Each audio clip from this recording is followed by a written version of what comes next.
It was really rough like initially. I was doing even less, like 2,000 or 3,000. Probably like 60% of that was profit. Like I'm sitting there in the car, is this a quiet ride back home? My mom's like, what are you doing with your life? I think like there's been a lot of times where I wanted to quit. At the time, I think his numbers were like 7 to 10 million AUD. Like he helped me a lot initially. And he was like, literally follow this blueprint. Like this is what you're supposed to do. Like run it like run. Because he showed me that he was making so much. I was like, there's no way I can. And you have pretty much the largest inventory of vintage clothing in Canada, and you're on track to hit 8 figures in revenue. I would buy like a whole container, like a 20-foot container, 240 bills. You're looking at about like 24,000 pounds of clothes like at once. That TikTok did like 500K. So we were like, why is everyone so obsessed with Let's see. When you do, you can skip like half of those steps. Like right? 80%. You can skip 80% of those steps. You can basically save on labor, and you also get to increase AOV. They work better as ads, and you don't have to do drops. Best thing ever to exist. So you open your first retail store in Upper Canada Mall in Newmarket. I sat there and I counted, I had like a clicker, a counter I bought from Amazon. And every time someone would enter that store or exit, I would just count. Or every time someone passed me, I had another counter, I would count. All right, dude, Mehul, welcome to the podcast. Thank you for having me. Okay, so for those of you who don't know Mehul, let me do a quick intro. So, you started basically selling vintage clothes in your university dorm in 2019 from Waterloo. You had to hide it from your parents. So you were commuting between Brampton, Waterloo. You were sneaking into your own home to just take photos of your clothes to sell. And then so you got into vintage clothing because like as a kid, you grew up like reselling Supreme, YSL, but then as you got into university, you realized, okay, this is like too expensive. That's not what people wanted. And in vintage clothing, especially streetwear, was just like trending at the time. So you started like really scrappy, IGDMs, Etsy, Depop, all that stuff. You kept scaling and you built your first website in 2019 summer. Then you started running ads. 2021, peak COVID, people had a ton of money to spend. So you grew to 7 figures. And then when COVID died down in 2023, as you're like, okay, online sales are not growing as much. It's harder to scale. You realize that people wanted that in-person experience and try on the clothes to feel it. So you open your first retail store in Upper Canada Mall in Newmarket. And then last year, you finally got your own warehouse. 1 month later, you opened up the second store in CF Masonville, London. And you have pretty much the largest inventory of vintage clothing in Canada.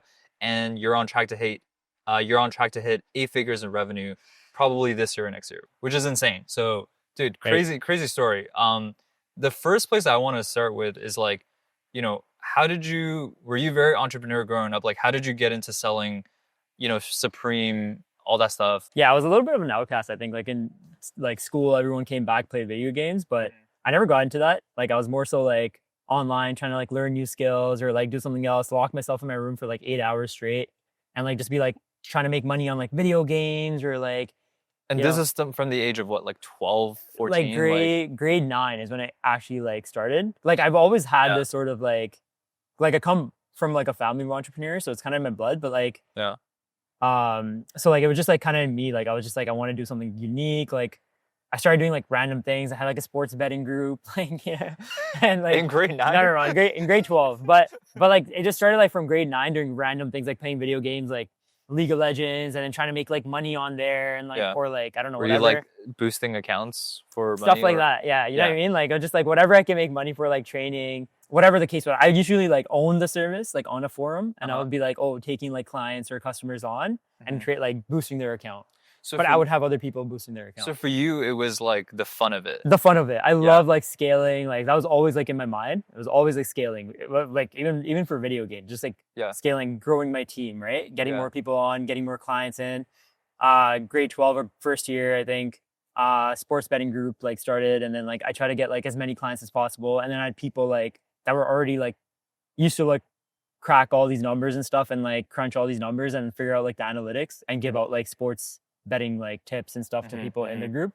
So we had like a Discord server and stuff. So I was always kind of like into like all these little random things. Yeah. And then I think like grade 12 though, like I started reselling like anti-social social club. Like that was a big thing back then. Oh yeah. Bape, Supreme, like that was just like popping off around that time. So back then, because like the stock is limited. So if you're the first one to scoop up stock, then the resale value is higher. So that's how you make your margin. There you go. So it's more exclusive, right? And especially in like the Canadian market, you don't have access to these things because like there's no stores here, right? So would you be lining up to buy, or would you like, I would actually buy, I would actually pay people in line to stand there, sitting in Canada. Like I would just PayPal them or whatever, just to stand there in line. Yeah. And then like stand in like New York or like wherever, Chicago, wherever it was. And then like, I would kind of proxy it that way. Like I would just like, they would just like buy it and I would pay them like, and then pay them a commission plus like them just to stand out like in line all day, a couple $100. And then I would just buy a lot of stock and then it would just get sent back to me. And then I would sell it here in school or like online. That's so I think like, say if you're thinking, you know, a brand is like dropping some stuff, people are lining up outside. What's the percentage of people lining up who are doing it for themselves? Like as in, I want this and I'm going to buy it and keep it. Right. What percentage of people you think are just buying it to resell? I think a lot of people. I think like I would say like it's 70-30 probably. Like 70% of people that resell it, right? Like I don't know if it's whether for themselves or someone else. I don't know if someone else is paying them to stand there, but a lot of people don't buy for themselves. They might buy like 7 pieces, resell like 6 and keep 1 type of thing, you know? What was you said you come from a family of entrepreneurs. Did your parents did they like, you know, when you had a lemonade stand or whatever it is, did you feel like their influence was like helping you set it up or guiding you? Or is it more so just like hearing the stories of what they did growing up? You're like, oh, like that sounds cool. Like that sounds like fun. I want to do that too. Yeah, I mean, it was more so that, right? Because I was like always around like my dad, like kind of grinding or like trying to set his business up or whatever the case was. So like, I think like I was kind of like with him during that time, just kind of like understanding, just seeing that. So it definitely stayed in my subconscious mind, but it wasn't like them really guiding me like one-on-one. Yeah. It was more so like me, because they didn't really understand what I was doing. Honestly. What was the very first dollar? How'd you make your very first dollar as an entrepreneur? As a kid? I think like boosting legal boosting. How much were you charging? Oh, I was charging a lot. I don't remember. Like it was like, I had one client, like I think it was my first client who paid me like $1,000. To and go I was from like, what? I'm like bronze grade to 9. diamond? Or yeah, like, something like that. Yeah. It was like bronze insane. to diamond, I think. And he was like 1,100, and at the time, like that was a lot. No, at the time is insane. Yeah, like grade 9, like $1,100. I'm like, I spent all that. I didn't really have any overheads or bills to pay, so I just took that 1,100 and spent that 1,100 on just like random things, like clothes, a bag, like whatever the case was. But yeah, that was my first like actual income, like grade 9. Yeah, I'd say. And then like more money started getting made like around grade 12, and I started buying these Supreme like things because like it's really expensive just to acquire those things because they are like just like in general very expensive. Like if you buy like Supreme shoes, like I think I got like the Supreme foam posits. Like that was my first like actual Supreme item that I bought. No, that one I actually bought from the Supreme website when they dropped it. Yeah, that was like one of those first ones. But generally it was a proxy thing, and then it just started rolling from there. I see. So when you got into vintage clothing, like I feel like these days is really popular. I feel like when did it start getting popular back in 2018, 2019 when you got into it? Yeah, I think there was like there was some hype around it because there was like some people that used to come to our campus to sell stuff. Like I think that started around that time. So it was like, and it's just a fashion cycle, right? Exactly, right? And it was just like introduced to like all of us around that time. And then in university though, like no one was buying Supreme. Like I had a lot of stock with me when I moved in, and I wasn't wearing that stuff, but I still wanted it with me because I was like, maybe I can try selling it here when I moved in first year in my dorm room. Yeah. But then no one wanted to buy it. They're like, oh, $100. I'd rather like spend it on lunch or you know whatever the case is, because they don't have like, it's not like a lot of money that they have right at the time. So like, why did you tell me why you had to hide this business from your parents? Or did you always hide these businesses from your parents, or is it just this one? I think it was mainly this one. Because like what it was like the reselling idea was always cool to them. Like they were always like fine with it. But vintage is like used clothing. So that's where the problem comes in. Because like back home, like used clothing was worn by like the lower class people. So the vintage streetwear concept wasn't really like, they didn't really understand it, wrap their heads around it. Because like, I guess they weren't really like used to it here. And even like to this day, the stigma is still pretty strong. Like we still see people, like older people, like walk into a store and be like, "Oh, are these used clothing?" And they just like walk out. Oh, I see. So like that happens all the time. The stigma's still there. If they don't get it, they don't get it, right? So like, but yeah, that's what it was, and that was kind of like the reason why I hid it from my parents. But my mom was still like very supportive. Like I think at the time she was like, my brother too, very supportive. It was more so my dad that I had to hide it from, but because like you gotta also like understand, like he has his own business, and I'm doing this like random thing, but he sent me to like a business school to like like learn all this stuff, and he's like, "What are you doing?" Yeah. So yeah, like it was really rough like initially, but yeah, that's why I had to hide it. Nice. Okay, that makes sense because they had expectations, and it's just about the optics and what they thought about it. And then in the beginning, so you explained to me about the logistical complexity of running like a vintage clothing business where I guess like you have to wash it, then you have to, what's the next step, like steaming it? Yes. Or like, yeah, walk me through the steps again. Like, yeah, so so right now we would get like so how we buy it now, so before we used to buy like piece by piece, but now we buy like bundles or bales of them. They're like 100-pound bales. And we basically at this point it's kind of like automated in the sense that like our laundry guy, like he would come in and pick up these bales and put it in his van or truck and then take it to his laundromat.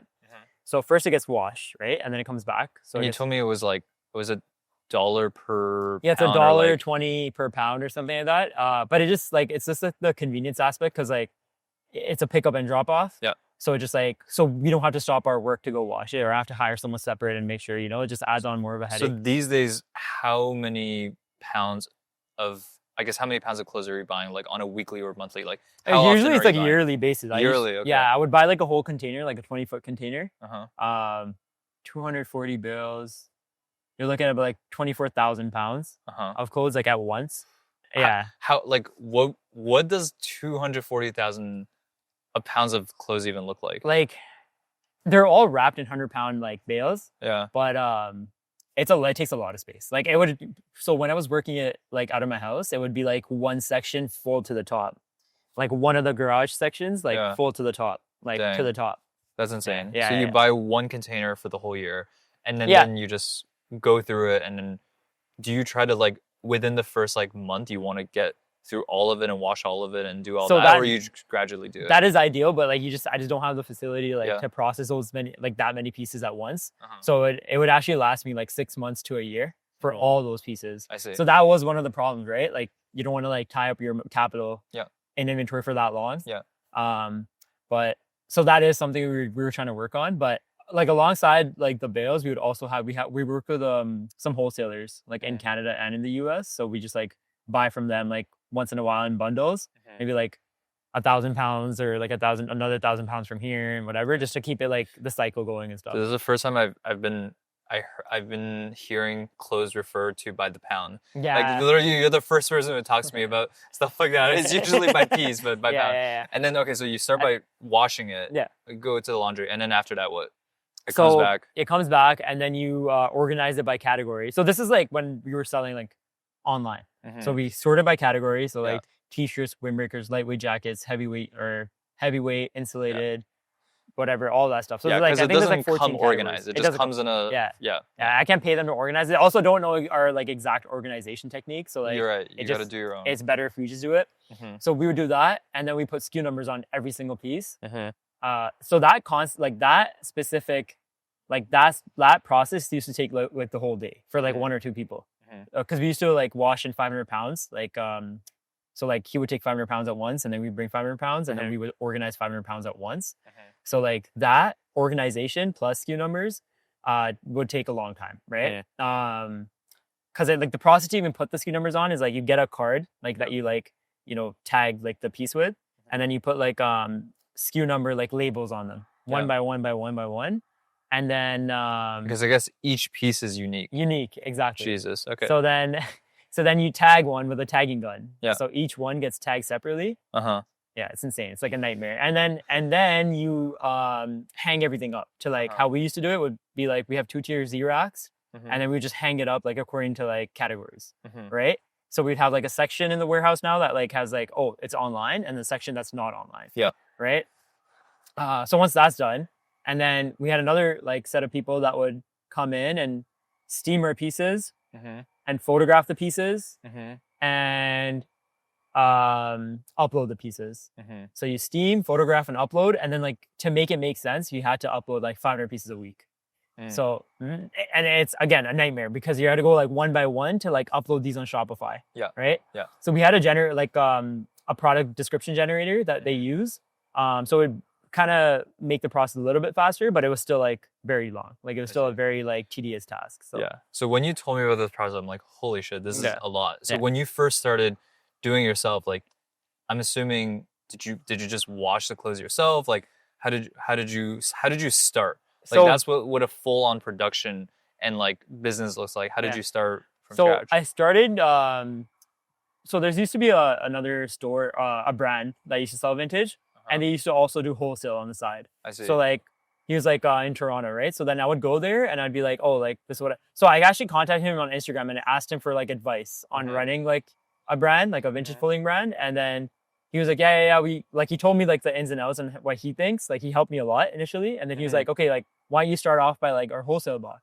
Yeah. I was like, why not? Like I didn't really know much better, right? Yeah. So I was like, fine. And then it was like $500, and then we got a ton of pieces. I think like 20 to 30 pieces. So that's how it started. Like I got all those pieces into my like house, and then opened it. Kind of like I didn't really know what I was doing then, so I would just like kind of put it on the ground and take a picture with my phone, put it on Depop, Instagram, whatever. Yeah. But then I had an Excel sheet to like for me to know what I have. So I'd be like, oh, Levi's denim jacket. Okay, like you know, like Green size this. M. Yeah. Because that's how I thought like would make the most sense, right? At the time. So that's how it started. Like, and then I would just like sit there for hours, like going through every single item. And like I think I really like that process of just like curating that, you know, like set of pieces, and then everyone going like, oh wow, like Vibn has such sick like clothes. But so it'd be like really cool. Like I think that's how I started though. I see. Very tedious task though. So you just post all of them on IG, Etsy, Depop, all the marketplaces, and then so this is 2019, and then wait, is this 2019? This 2019. And then you kept going, and then I think the next, I guess like pivotal moment was you went and did like an in-person kind of pop-up in Montreal. Yeah. And you said you lost some money. Yeah. And you were like, man, I don't even know if I want to keep going. You got banned on Etsy, and that was huge. So you're like, do I want to keep doing this business, or do I want to keep going? Yeah. Tell me more about that. So I went to Montreal. Like my mom drove me. It's pretty funny, but like she's like, oh, like it was right around summer. I think I was done school, so it was my first year was done.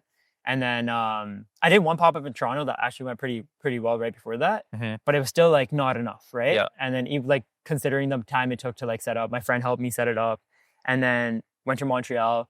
At the time, my brother was in Ottawa, so he was able to like kind of help me there. But we went there. I took my brother along, took my brother's friend, my mom, whatever. We drove all the way there to Montreal, set it up, sold some pieces. I come back, I'm like negative 500 almost, right? Like I'm like, this makes no sense. Is it because you had to pay for the pop-up stuff? Exactly. Yeah. You pay for the pop-up. I think it was like 1,000 or something. Yeah. And then some people come in, like I think the sales were like 700, like sales. And then like when you take out the profit out of that, it was like 300, but like, it wasn't any profit because you just lost 1,000 like to pay for it. And then I was like, it's like $700 loss. And then I think we sold some more like the next day or something. Yeah. And then it was like approximately $500 lost. And like I'm sitting there in the car. And it's just a quiet ride back home. My mom's like, "What are you doing with your life?" And I was like, "What am I doing with my life?" And at the time, like, do you remember how much you were doing on average per month in sales at the time? 4,000 maybe or less. Yeah. But then, no, actually around that time I was doing even less, like 2,000 or 3,000. 3,000, and then roughly like when you're selling marketplaces, profit are not as good. But like, what's a rough estimate? $2,000-3,000 revenue. What's actual profit?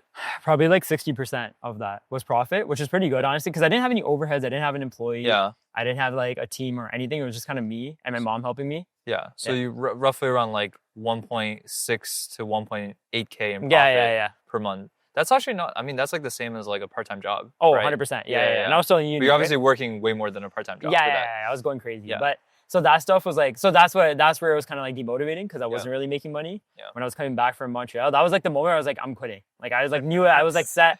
And then, so the catalyst here was like, I messaged this one guy, is an Australian brand. He's not in the business anymore, but at the time he was like, I think his numbers were like 7 to 10 million AUD. And I just messaged him. I was like, it was kind of like a call for help. I was like, oh, like, I don't really understand what I'm doing.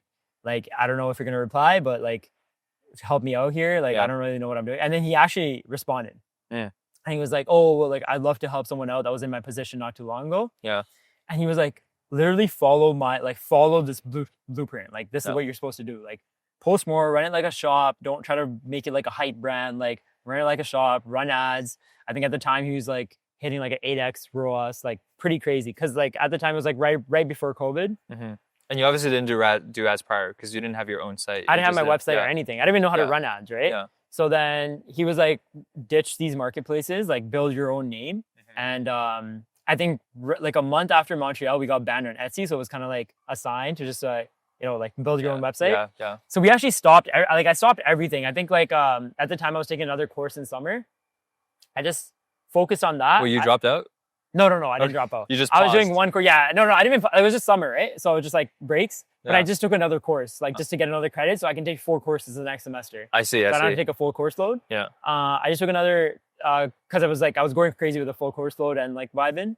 Yeah. So then I took I took a course during summer, and then I went to like every day for like 3 weeks straight. I went to Starbucks, like with my friend, and we built this Shopify website. Like I was trying to learn like how to build a Shopify website, how to like work around it. You locked in. I locked in every day. Like I would every day, rain, whatever, it didn't matter, right? I was going there every day. Is your friend running the business with you right now too? No, he's not. But he still like helps me here and there. Yeah. To this day. Nice. Yeah, super nice guy. He was like helping me a lot, like because it also like kind of it was an experience for him as well because he's always wanted to build a Shopify website. So we both like kind of locked in and tried to build this like Shopify website. I guess just it's so catalog heavy that Shopify just it takes so much time for you guys, and then you want to pick the right theme and customize it. It takes a lot of work. I mean, at the time we just picked up the free theme. I didn't really have much money, and like I was like the debut theme like worked for me. I picked that. I don't really know how to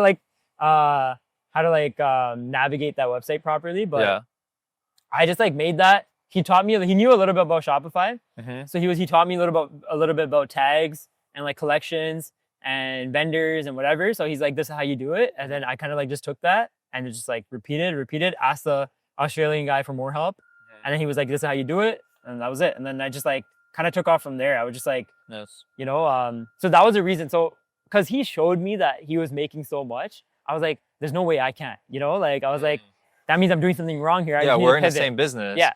We're just in different countries. Exactly. I'm just going to copy this guy. If anything, he's in Australia. So I felt like there was like the buying market, like North America is like the market that buys everything. So I was like, maybe like he is right. Like maybe I need to run ads. Maybe I need to like make my own website. So that was like kind of the catalyst because I was like, oh, let me do this. Like, let me make my website. I stopped posting for 2 months. Like I was like, let me just like focus in on this, built the website, launched it. And honestly, it did really well. That was like one of the main reasons. We were like, okay, so everything made sense. Everything was like bulk, like get more, post more, make more. That was it. That was the formula, right? Yeah. So we just followed it and rinse and repeat, and then That makes sense. So once you have the website live, you started to make ads. I think a lot of founders in this space, like they don't come from a background of running ads or making ads. How did you go about like learning it? What were some of like, some stories from the early days, like whether it's mistakes or like successes? Anything interesting there? In terms of ads, like I actually, it's pretty funny. So when I was like doing that sports betting group, like in first year, it was around that time we were actually running a little bit of ads. So I kind of knew how to run it. Yeah, you knew the basics. I kind of knew the basics, but I was like, I don't know if like I want to focus on ads. I want to focus on running the business, right? So then I think the first time I went on Fiverr and I found someone to like run my ads for me because like they're cheaper there, right? Generally. So I was like, oh, I think he was in India. And I was like, listen, like, I need you to run my ads. He doesn't know anything about the business, right? I was like, I don't know how this is going to work. But I was like, look, I know you know how to run ads. He's like, yeah, I know how to build funnels and stuff. And I was like, okay, perfect. So you run my ads. These are the creatives.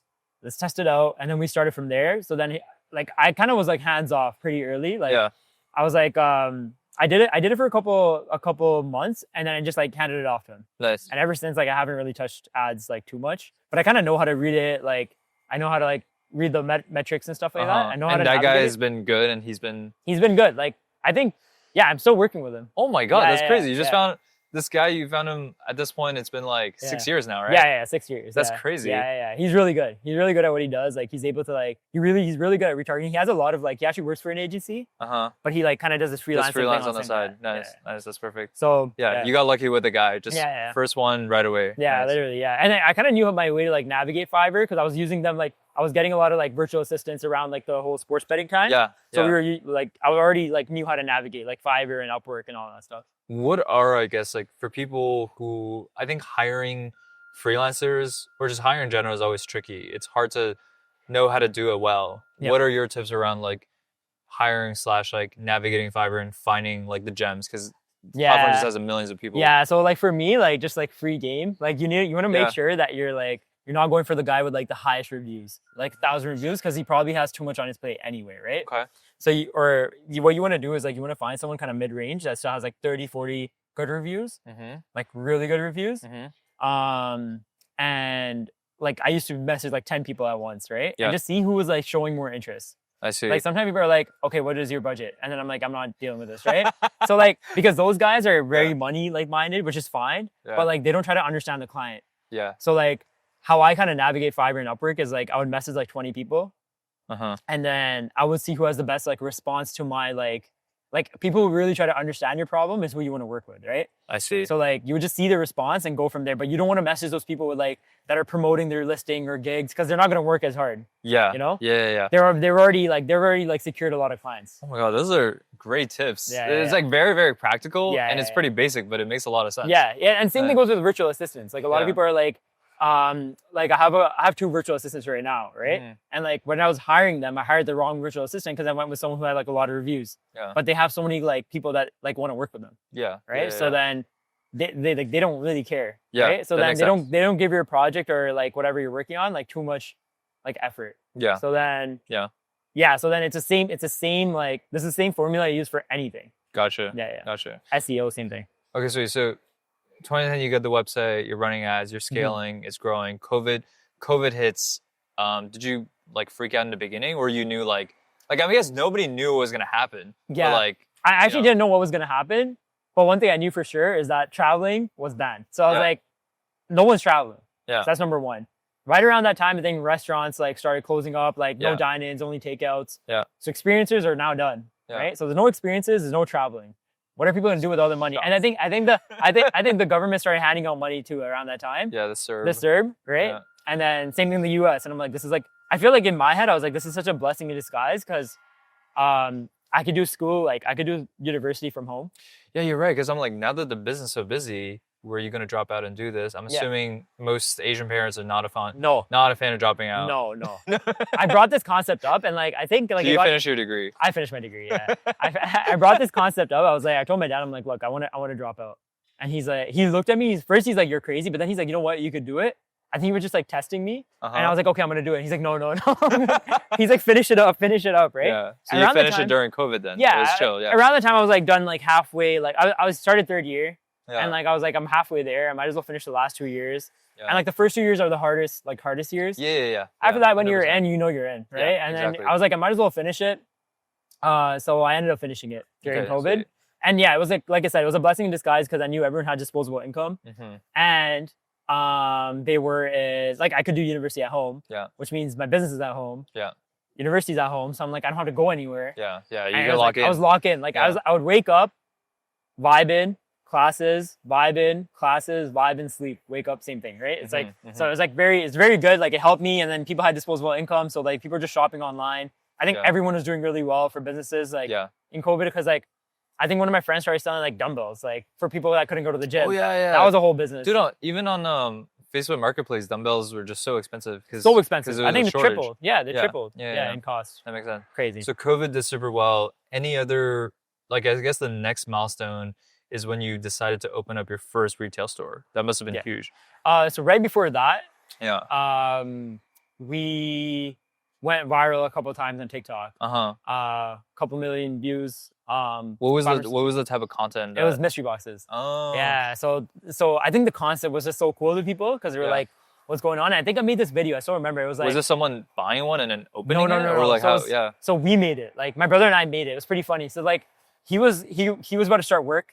So he still had some free time. So I was like, listen, you got to help me with this content thing because like I don't know what I'm doing here. Yeah. But I had really good ideas, right? So I'm like, look, like we're gonna stack up like a lot of mystery boxes and be like, why is everyone so obsessed with a mystery box? That's gonna be our hook, right? And I was like, this is like 2022, like early 2022. And then I just like he would just like it was so funny because like the way we wanted to do it was I was supposed to grab the mystery box. Yeah. And his hands like right in front of my face with like the camera. And he's like, and like while I'm like right like this and I'm grabbing the mystery box. And then he was like, yeah, that's pretty funny. But that TikTok did like 500K. So we were like, why is everyone so obsessed with a mystery box? Let's see. Oh, and the text to voice thing was so big that time. Yeah. And then like we were just like open and you see Nike, this, that, right? So that was like one of the turning points because like even though we were doing pretty well online, we launched our mystery boxes, like whatever, like it did okay. And then, you know, I was just like, why don't we just like go deeper into this? And then we made that TikTok, went to sleep, woke up, it was like 100K views, right? I had like 50 orders on Shopify. So at this time, I've never seen something like that, right? I don't wake up to 50 orders. Even to this day, I don't think like that really happens. More consistent, right? I woke up 50 orders, and like, mind you, the AOV, like the average order value, is really high for mystery box. It's like $100 starting, pretty much, right? So then I'm like, holy shit! Like I woke up to like $2,000 or $3,000, and I'm like, this is insane, right? This is like the start of the day, right? And then like as the day went on, I went from 100K to like 300K, and the orders are like coming in US, Canada. So a lot of people actually found out about Vibn like through that time. Like I think to this day, like I was playing golf like this summer, and one guy saw me, he's like, because I had my phone upside down, I had the Vibn sticker on it. And he's like, I've seen that somewhere. He's like, I've seen that in TikTok during like COVID. So a lot of people saw it, right? I see. And that was a turning point, because like like we knew like this is like a concept that's working. And like that just brought in so much revenue, like so quick. I think that month, like just in mystery box, we did like 40, 50K. Was that the moment you were like, okay, mystery box is the way to go? Was it at that point you wanted to transition from individual listings to mystery box, or was that a bit later? No. That was a lot later, because at the time, like I didn't know if it was like sustainable. Like I didn't really understand like how I would like get a lot of pieces, because I also didn't have like a large buying power. So when people are buying like, let's say like a Grail mystery box for $750, that's 30 pieces in a size large. Like you don't have that many like size larges, I see. right? So the business wasn't big enough to fulfill that. We couldn't sustain like that business model at the time. I see. So then we went back to vintage like individual listings, because that was still like, it's still a higher profit margin, and like at the time online vintage shopping was so big. So I see. Okay, so you went viral. This is 2022, and in 2023 you're 2021. 2021. Okay. And then 2023 was your first retail store. You were telling me, okay, like online sales weren't doing as well as you used to. COVID is done. People want to go in store and experience it. But obviously, I feel like opening a brick and mortar store, it's a huge investment. It's risky. It's a big decision. Walk me through like how'd you go about it? And, so like, basically, we started like, we hit this like brick wall online, and we couldn't like figure out how to go higher than this. Like we hit this plateau point, right? And I didn't know how to like get it to the next step, and I was still working out of my house, right, at this point. And I'm like, I don't know how many people I need to hire. Like I couldn't figure out the formula for it, right? So I told my parents, I'm like, look, like I don't know what I'm doing. Like I want to figure something out with like the vintage business, because like it's not doing as well as it did during COVID, right? And this happened like around 2022. Like 2022, we saw a decline in online sales. Mystery box, we were still doing well, by the way. So that's the point. But what we started doing is, at this point, we went to I went to my dad. I'm like, look, like I see this thing where like people are opening up retail stores, right? And I'm like, why are people doing that? Like, is it on any experience, whatever, right? I didn't really understand. So I was like, oh, let me look into this. So I started reaching out to some like mall management, right? And then at the time, like I think CF, I reached out to CF first, but like their prices were very high. Like I couldn't service like a 10K a month rent at the time. So I was like, that's too much for me. And then I went to Oxford, who owns like Yorkdale and STC and stuff like that.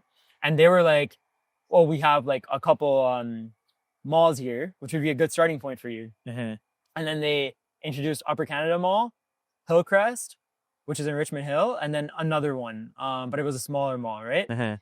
And out of the three, I thought Upper Canada was really cool, because it was also close to my house, right? So I was like, oh, it won't take that long to get to Upper Canada Mall. But again, like I didn't know if I like how to run a store. I don't know anything about, I didn't even work a retail job, right? So I was like, I don't know what I'm about to get myself into. And then, but like I started talking to like so the location we were getting was like really good. We were right beside Zoomies, opposite to Lids. And I was like, so it's just that vibe, exactly, right? So I was like, oh, it's that. And then I think like Hot Topic was like 2 stores down, right? So I was like, oh, this is like kind of like that area, right? For did you get how much, like you said, Cadillac Fairview was like 10K. You're like, that's not affordable. This was more affordable, like 5, 6K. Half of that, half of that, 5, 6K. Around 6K. And I was like, oh, like, and the space was really nice. It was like a very narrow and like long store. So I could just put clothes along the walls and everything. Did you have to sign like a minimum lease? Like with? No, actually they were pretty flexible. Honestly, like they were like, oh, you can sign like a month to month, which is going to be more expensive. You could do a 6 month, which is also going to be more expensive, or a year or 2 years, whatever you want to do. Gotcha. So there's like a temporary lease and a permanent lease. Gotcha. So a temporary lease is anywhere between 1 and 2 years. I see. And a permanent is 5 years or more. I'm assuming you went temporary? Temporary, 100%. Okay. Yeah. I was like, this is too much of a commitment, right? Okay. I've never even tested it out. So I was like, this is a good stepping stone, right? Shipping costs is one of the biggest line items for any D2C brand. So what if I told you you can save up to 75% versus the national carrier? Well, the good news is you actually can. Stallion Express is Canada's #1 shipping service, and for a good reason. They are the most affordable way for Canadian D2C brands to ship and fulfill their packages to anywhere in the world. And it's super easy to use. It just takes 5 minutes to create a free account online, input your order, and they'll find the best postage rates across all of the carriers for you. Then you just print it and drop it off at one of the many Stallion locations near you. They've already helped Canadian brands save over $100 million in shipping costs over the last 10 years. And for listeners of the Warehouse podcast, there's a special offer just for you if you're shipping over 500 orders a month and you're looking for a new and reliable 3PL. So Stallion's 3PL Fulfillment Center is offering $10,000 in shipping credit. Their 3PL has the best shipping prices from Canada to anywhere in the world guaranteed, a 99.99% picking accuracy, 24-hour turnaround from order to shipment, and finally, they operate 365 days a year. So just sign up with the link in the description and get $10,000 of shipping credit today. So we decided for a little while. We kept going to the mall. My dad and I, we were like trying to like figure out like how it looks like on weekends, on weekdays. Yeah, you just kept going to see, is there foot traffic? Like, are there people coming? Yeah, and then did you get like a counter to see like how many people? We did everything. I was pretty crazy around the time. I was like, I would sit there. Yeah, like, you're crazy in general though. I could tell like you just have like locked in energy.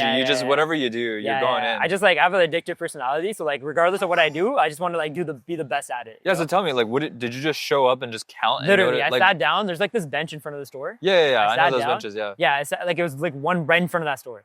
Okay. And it was like the middle bench. I sat there and I counted. I had like a counter I bought from Amazon. I would count every single, like people probably thought I was like a creep or something, but like holy fuck. I sat down there and I would just be like on my phone, kind of to like act like I was really doing that. And every time someone would enter that store or exit, I would just count. Or every time someone passed me, I had another counter, I would count, right? So so you're counting traffic and store visits. And store visits, right? Because I couldn't go there and be like, oh, what's your? Because there's this software that we use now. It's called DOR, and it counts like the amount of people that come in and shop versus the amount of people come in and go out, right? You get a conversion rate. Yeah, like you get the conversion rate because like otherwise it's really hard to calculate it, right? I see. So I didn't have access to that. So I was just sitting there counting, and then I was like, you know what? Like some days were good and some days weren't good, but I was like, there's no vintage store here. How many days did you do that for? I did that for like on and off, pretty sporadically. Like I would go like Monday, Wednesday, Saturday. I did that for like 3 weeks, and I was like, okay, like I'm doing this for way too long. I gotta make a decision. What was the average like traffic or visits like? So average in a week, which is what I did. It was like 3,000 people just walking. Okay, like, per day. No. So from Monday. So how I would do it is like so every day would be like between 700 to 1,000. Okay. So the 3 days that I did was like 3,400 something. Okay. Because I only did it for 3 days, right, per week. And then people going in and out was like 500.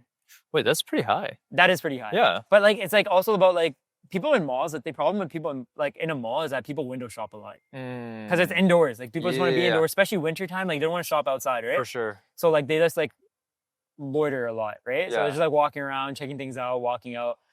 Out of the 500, only 24 bought. But also, how do you know if they bought or not? Because I would see people coming out with bags. Oh my god! Yeah. I'm like locked. You're actually. I was like, well, how do you know? Yeah. Okay. I did all that. Wait, conversion rate is kind of weak. It's really weak. So like I basically, 500. but that store was That's like it was an art store. That's like it's like 5% conversion rate. Yeah, and that's really low for retail. Yeah. Retail you want to be like around like 10 to 15%. Okay. Yeah, and then like I realized. Wait, sorry. What store were you counting? So it was an art store. That was a store I was getting like access to.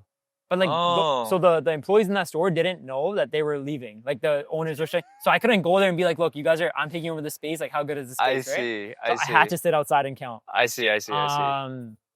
So it was an art store. So that's also not like the best location for an art store. That's so funny. God, they didn't know they were leaving. Yeah. So like I would like, cause the first day I walked in, I was like, oh, like how's the store doing? And he was like he was just like in his face, you could just tell like he was like, why is this guy asking me this? Yeah. What do you mean, right? And then he's just like, oh, like I was like, oh, are you guys like? Then suddenly I was like, oh, are you guys like planning to leave the spot? He's like, what? He's like, no, I don't think so. And I was like, okay, this guy doesn't know. Okay. And then I walked back out. I'm like, okay, I don't want to like, I don't want to step into a weird territory. So I just sat outside. I was just like, I got to do it on my own. Damn.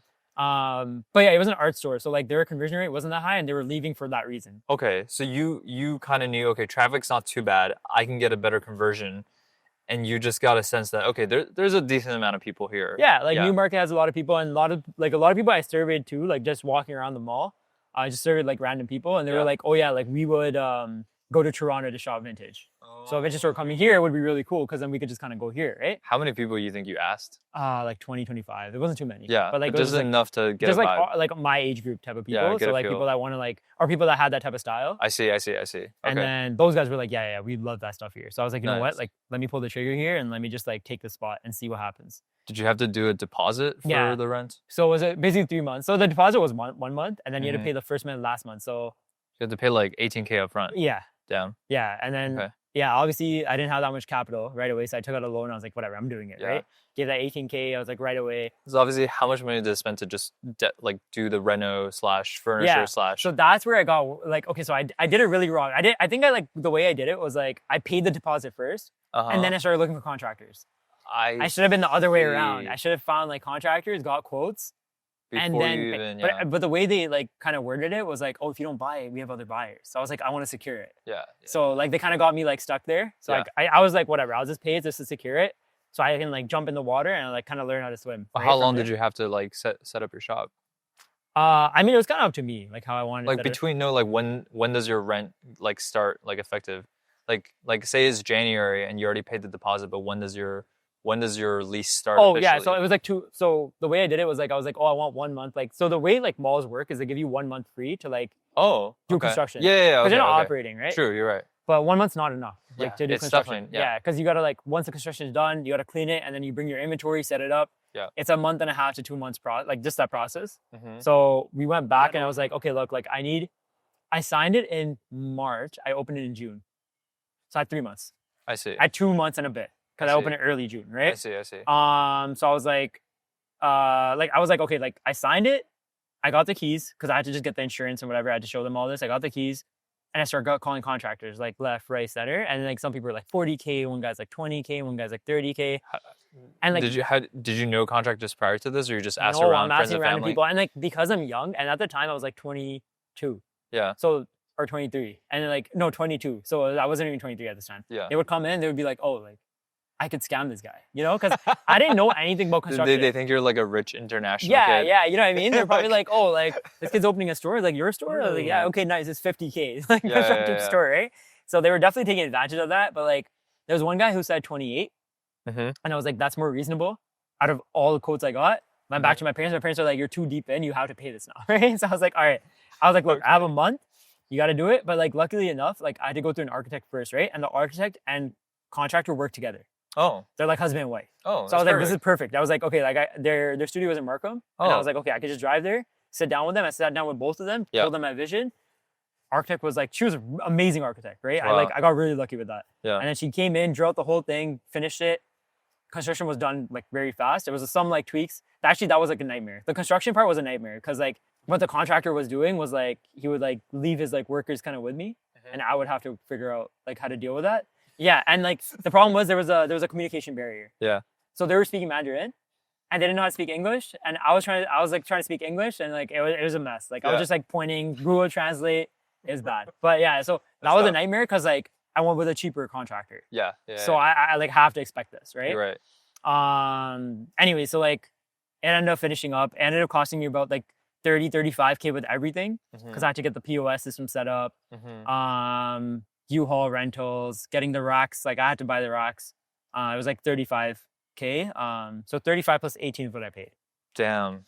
For the first store. And then so grand opening, how did it go? Amazing. So I actually like the offer wasn't that good. So that's another, like a lot of learning curves the first store. Yeah.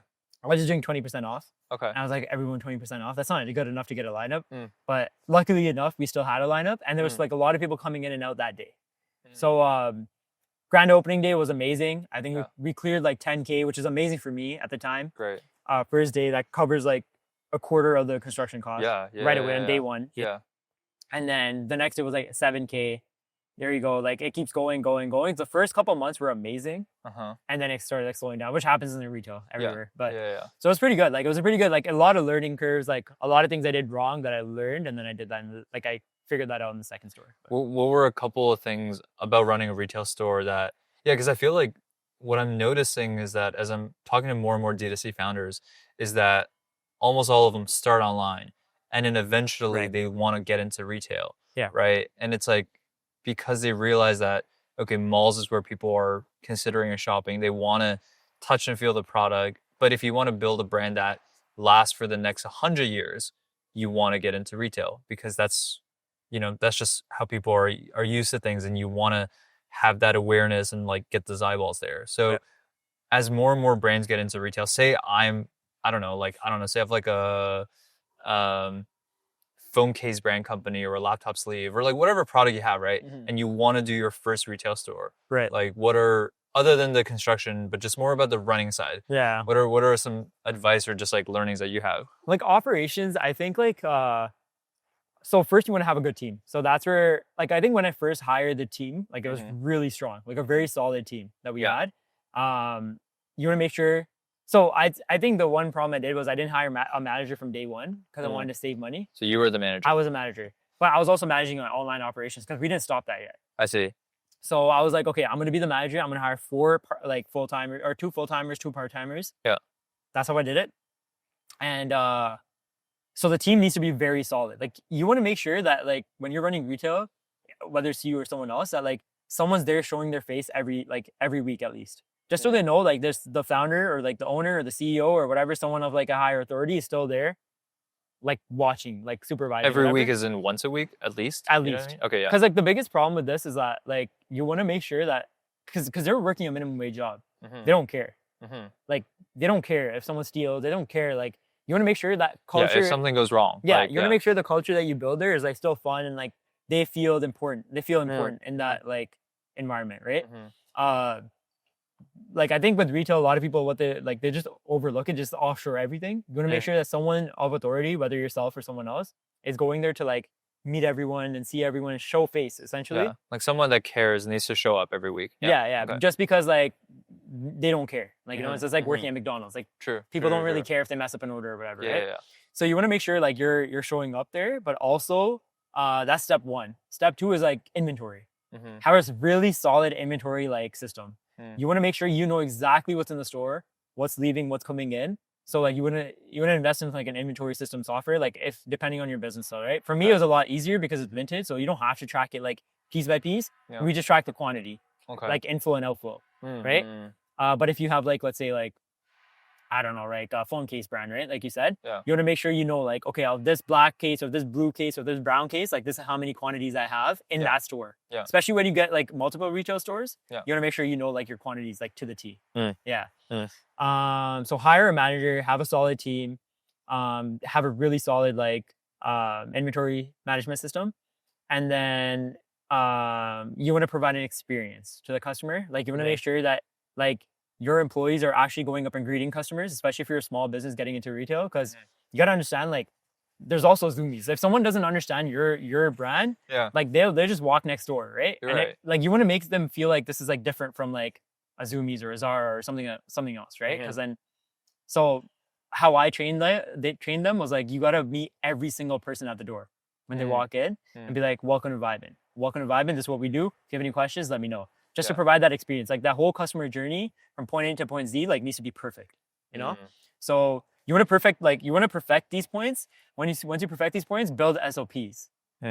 Like, cause a lot of times people will come in and they won't know what to do. Cause like on a slow month, like January and February, like you'll just find people on their phone, you know, like, and it happens, right? So you want to build like SOPs for like, okay, if this happens, what you need to do. If you're idle, this is what you need to do. When you're opening, this is your opening checklist. When you're closing, this is your closing checklist. So you want to make sure like everything's solid and like set in stone. Do you do mystery shoppers?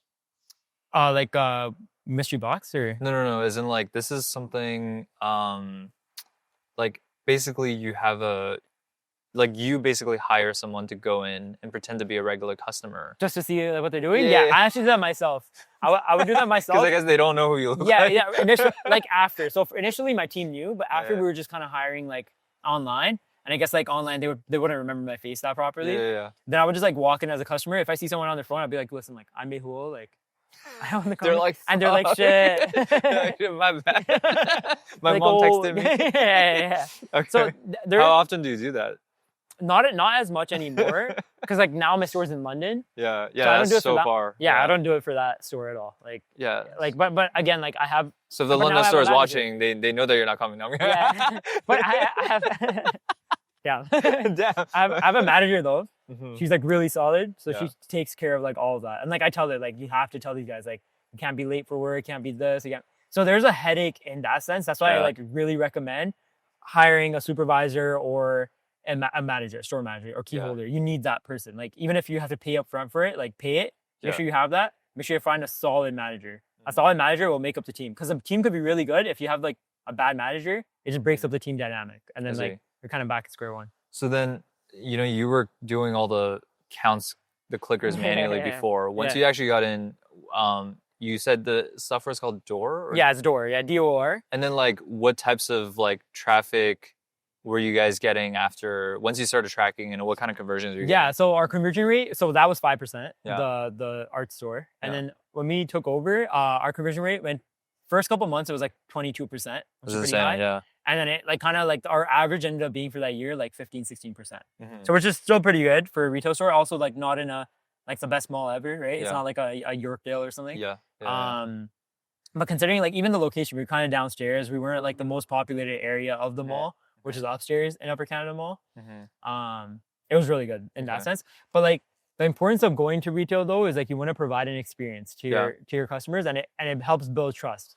And do you feel like once the first one, you know, got up and running and you feel like it's doing good, do you feel like the second store in London was a no-brainer in the sense that you knew that you're going to do a second store because, hey, this model works.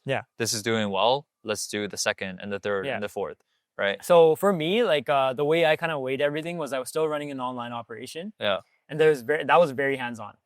But retail was very hands-off. When I got the right people, the SOPs are in place. Like the first month or two are like hectic for a retail store, but after it's pretty like the opening is crazy. And then first 2 months is crazy, and then you train everyone, and then you can actually take a step back, right? And then it kind of runs on its own, honestly. Like I think like there's been a time where I didn't call the store for a week and it was still running pretty well, like with the manager there, right? So I was like, okay, like even if the profit is lower, but like the headache's like nothing, right? You're like super hands off, right? So I'm like. So that was the case because online we were still making more, like revenue and profit. But in store, because of like the wages and the rent and like the insurance or, you know, all that stuff, like it was pretty expensive. But like we would still make some profit, and it wasn't the best mall ever. So I'm like, why not go to a CF mall and like go to like, so CF offered a couple malls, but they weren't giving their flagship stores. Like they weren't giving like Shareway at the time. They weren't giving Yorkdale or, you know, they weren't giving those malls. So they were like, okay, this is what we have. And the location in London was the best because it was close to Apple. So I was like, okay, it was close to Apple, Sephora, Rec Room. There's a couple of stores there. A lot of anchor stores and students, right? So I was like, okay, this like seems like a no-brainer. It's just very far. It's like 2.5 hour drive. But I'm like, I think this is like the step to go. And she was like really, so like the leasing specialist was very like accommodating. She like understood what I was doing. She's younger as well, so she understands like sort of the concept that I'm going for, and she's like, we need this here, right? She gave me like a really good spot, and then that grand opening was insane. Like so anyway, so that was like that was a no-brainer because I was like, oh, like this is very hands-off, that's probably going to be hands-off. I have the inventory to do it, let me just do it. So that grand opening, you said 20% wasn't a good enough offer, but you still had a lineup. What offers did you do for this grand opening? This is 50%.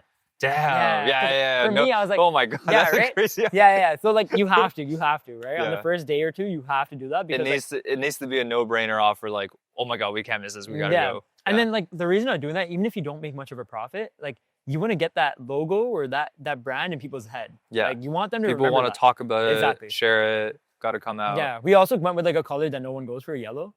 So like it's a very like it's a very different color, and it's easy to remember. So. Dang. So you guys ran 50% for like 2 days or something? 2 days. It was Saturday and Sunday. We opened up on Saturday. That lineup was insane. So like so it's pretty funny because we opened up the store and like the supervisor came in and was like of the mall, and he was setting up like the barricades. So like where people line up and stuff, right? And he's like, oh, there's no one here, right? I was like, shit, yeah, you're right. Like there's nobody here. And I was like, no, maybe this offer wasn't enough. In my head, I'm like, but like Upper Canada Mall was better, and like all these negative self-talk, and I'm like, damn, like I didn't do it right. But this store looked amazing. Like this store looks like a designer. Did you go with the same contractor? No, I didn't. No. I know this contractor screwed me over actually. Oh, that's a whole different story. But if you could have done it over, would you have gone with the first contractor? Because he was cheaper? Nah, still not. Still not. He just didn't finish his work on time, and we were like, my whole family was up all night. Oh trying my to figure out God. the store situation. Yeah, that was a nightmare. Okay. And the second one, the contractor screwed me over, so I kind of became the contractor.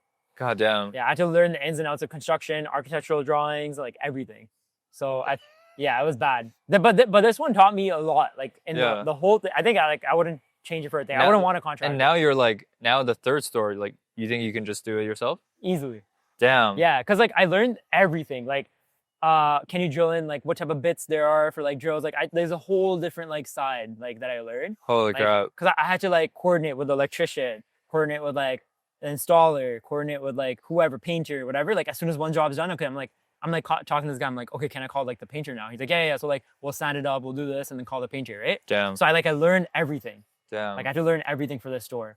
But yeah, the 50% was our offer for the first date. I mean, and like. So he came in, he's like, oh, you don't have a lineup here. And I'm yeah, like it was pretty sad, right? I was like, and he started laughing. He's like, like you probably thought there was gonna be a lineup, but I'll set it up anyway, right? Okay. And then like, it was so sad. He just like literally roasted the store. I'm like, bro, no way. And then it was like, we were opening up at 10, I think. And then this is at 9. Yeah. And he's like, oh, there's no one here. I'm like, yeah, there isn't anyone here. Like we were supposed to have people here from like 6, right? Like in my head. And then. Wait, is this AM? AM. Okay. So we're opening up at 10. And then like 9:20.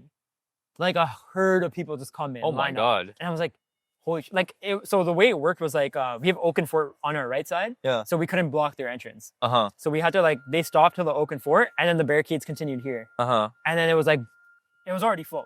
Yeah. By like 9:20. Yeah. And there was people lining up still. Like, oh it was going back and back and God. back, all the way back to like the entrance of the mall almost, right? Oh my God. By 9:55, I'm like, this is crazy. And I called a videographer at the time just to like kind of shoot the whole thing. Yeah.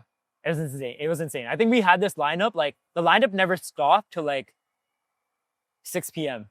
That's insane. Or 7 p.m. that day. And we were closing at 9 or 8. Yeah. So you did 10K in your grand opening in New Market. What did you do for this one? 25, 26. For day one? Day one. That's insane. Yeah. So like that was really good. But the rent's also higher for a CF. Yeah. Like in general, CF just charges a lot. Was the rent still around 10K? Or is it was more? higher. Down. It's higher, yeah. Okay. Because like the location is just a lot better. Yeah. Like Oaken Fort's right beside us. Yeah. Apple Store, like not even a 2-minute walk. Yeah. Apple Store is always the busiest. Yeah. Pandora's right in front of us, and then Sephora's right around the block, like right around, like 3 stores away from us. It's pretty good. You got prime quarter. So then now that I guess the second location was literally last year. Was it November? November, yeah. Okay, yeah. I remember messaging around that time to come onto the pod, and you're like, yo, I'm too busy. Like, I was like, I can't. I'm like, I'm busy contracting and building my store. So then, now that you got the second one, you want to do a third, I'm assuming? Honestly, right now, I wanna take it slow because it's already a lot to manage. And like I realized like I kind of burnt out because right around the time I also opened my warehouse and I couldn't set anything up properly. And it's just me, right? It's not like I have a partner. Or anyone like all that sort. I don't have a C-suite. I don't have like a CEO. I don't have a CFO. It's kind of just me, right? Yeah. And I'm like, okay, like I can't manage all this. I can't manage like 5 employees here, 4 employees or 5 employees there. So it's like 10 there just in the stores. Yeah. And then you got like 6 here and then virtual assistants. It's like too much. Yeah. To like kind of manage. How big is your team in total right now? Right now it's a lot shorter. So I'll get into that in a little bit, but like we kind of pivoted a bit. Now it's right around 10. 10. Yeah. Okay. So it's a bit more manageable. It's a bit more manageable. Yeah. Before it was 22 at the peak. 22 is a lot for yourself. That's. I couldn't. Did you? I mean, you had like your store managers, but like with 22, like how many people did you have to individually talk to manage? Like 6 or 7. That's still a lot. Yeah. Yeah, that's still a lot. Yeah, and like I felt like I was burning out pretty fast because I was like, I think the fun aspect of the business like went right out the window because at this point you're dealing with like expensive of like 6 figures a month, so you want to make sure you're hitting some sort of mark to pay off all these bills. And I think for me like it was a lot to handle like at once because I just got the warehouse. I paid like the 3 months for the warehouse so I can like secure that. Yeah. Paid the 3 months for the like I was like 250K deep like at this point. Like I was like and I was like I gotta like chill like and there's like too much to manage because you got to service that debt. You got to still like pay everyone. Yeah. And you got to pay your 3 overheads now. Yeah. Like in 3 different locations. Yeah. So it was a lot. So I was like, let me just chill for a bit. Yeah. So you seem like you handle stress really well. I don't actually. Yeah, that's one thing I don't. Like the way you talk about it, it seems like you were like, yeah, I'm burnt out, but you don't sound. I have a really bad habit of like working even harder when I burn out. Yeah, I don't take a break. Like I should take a break, but basically what happens is like I burn out and I get stressed because I'm like, why am I in this rut? Yeah. And I would get back up. I'd be like, nah, I gotta. I mean, yeah, in an extent, like you either got to change something about your circumstances, or you got to work harder to get out of it. Those are kind of the only two options. Yeah, because you can take a break, and taking a break is important. Like right before opening the store, I went to South Africa with my like friends and stuff, and that like, I think traveling is really big because it inspired me to like come back, and that it kind of was like a break, and I was burning out around that time. I was kind of confused on what I wanted to do, but when I came back, I had like a very clear vision. So I think taking a break is good. Yeah. But like I just have a very bad like habit of just working even harder. So then, okay, so November was the second store, and October was your warehouse. So prior to getting the warehouse, where the hell did you like store everything? Everything in my house. Yeah. So just like your basement is like piled up, rooms are piled up. Yeah. My parents were kind of like pissed off. Yeah, not pissed off, but they were like annoyed. Like they were kind of like, oh, like you're taking over a house, like they're just like they're kind of like. Yeah, they were kind of just like throw it in there. Yeah. Okay. I was like, you know what? Like initially it was fine, but now it's like pretty crazy. Like, because I had like the whole basement was mine. Yeah. I had clothes kind of in like the middle floor everywhere, like you're right, like here and there. Yeah. And then the master bedroom was full. Yeah. So my parents were sleeping in the guest room. Oh my god. Okay. Yeah. So you're literally what do you call it? Like. There's an eviction notice. You're evicting them out of their room. Yeah, they're kind of like, oh, this is not right. This is something, okay. But so basically I was like, okay, I gotta like, to really scale this and hire more people, I have to go out. Yeah. I knew that was like that was like the cost of doing business. Like I need to get a warehouse. Cause at this point I had like four people coming to my house full time. True. And I was like, and my parents, and like, it was like, at this point I was like, okay, like they don't feel comfortable. And also the employees, like you could tell they didn't feel that comfortable. Yeah. The team didn't feel that comfortable coming to my house, right? For sure. It's just that environment. That environment, because my parents are there, whatever. Like, and then it was still fine. They still did it, but then it was way better at the warehouse, right? Because it's like a place to work. Yeah. It's a lot easier. Yeah. Was it less daunting getting a warehouse now that you had experience like paying a lease, signing that, figuring that out? With the warehouse, there's way less construction that you got to do. Was it less daunting getting that, or does it still felt like a lot?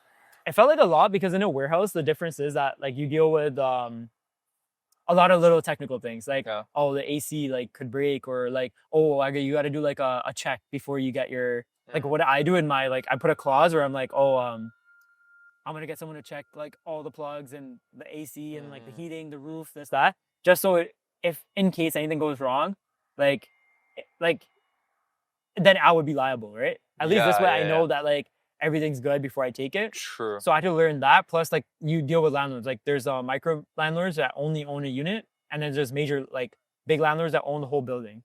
So micro landlords are a lot harder to work with because like they care about every single dollar. Right? You had to deal with a micro landlord? No, actually, initially, when I was about to sign another lease, but then that didn't go through, and I found another warehouse a little bit closer to my house. How big is the warehouse that you got? It's right around 3,000 square feet. 3,000 square feet, and then it's in Woodbridge. Woodbridge, nice. Yeah.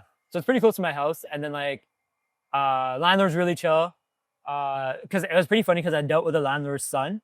He was a real estate agent. Oh. So it was like, he's really chill. Like he kind of knew like what was going on. It was a clean use. So it was easy to get in. But I think it was like the little like those guys are harder to negotiate with. At least with CF, it's like, this is the price and this is the price. It's either take it or leave it. Yeah. You know, there's some room. There's some room, And then like bringing everything in and then also moving everything took like a whole day, like from like 8 a.m. to like 12 or 1. Oh my God. a.m. That's crazy. Day. Yeah. So like, cause it was like a lot of stuff removing from my house, right? Pretty much everything went. Yeah. That was like the hard part about a warehouse, but life is good now that you got it. Yeah. Okay. So you got, cause last year you got warehouse, then the second store back to back. It's just a lot.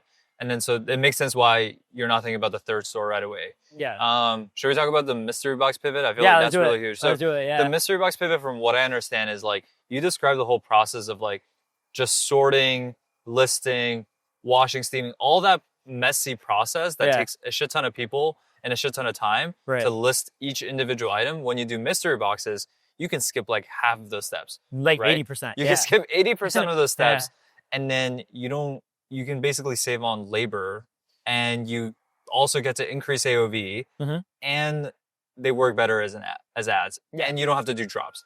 So it's just like this is the perfect thing ever. This is the best thing ever to exist. So now that you guys are leaning fully into it, did you guys basically remove all the individually listed items? Like you just can't buy it anymore? So what we do, we did a warehouse sale. Yeah. So I'll kind of explain like kind of what we tried to do. Yeah.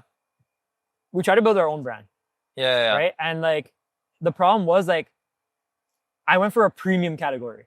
And like we're also selling vintage, which isn't supposed to be premium technically, right? It's supposed to be more like affordable. Was it a similar price point though? No. Okay. That's where we for example, the hoodie, like this is your own hoodie. Like how much is this? It's 128. But then your vintage clothing is around the same price now. It's like 50 to 100. Yeah, I mean 50 to like 500 even. But like I still think like that customer base that comes in for that $40, $50 hoodie isn't looking at the 128.